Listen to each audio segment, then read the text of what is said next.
Heeh. Ki piye tok do meneng wae njukan iki. Lah jenengan to sih ngendikan lho. Oh, sing ngomong. Biasane iki dagelan nek jedul tek ngono ki suwuk gending ki langsung ngene.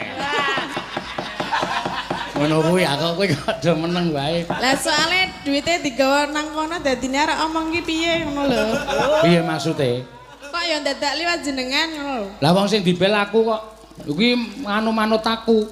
Iya. Berarti nek ra lucu diketok engko. Oh jelas. Wah, Diketok sah. ketoke ya bakal diketok. Wis diketok, iki lucu ra lucu diketok tetepan. Yakin aku. Wis apal ya, Des. Iya. Wis maturan nduk apa-apa sing dadi wikatine. Iki aku kaya cangike. Aku limbu. Heeh, jane aku rasa nyambut gawe ra apa-apa iki. Ki cangik limbuke tak ilangi, kowe cangike tatin limbuke wis malah dadi. Iya.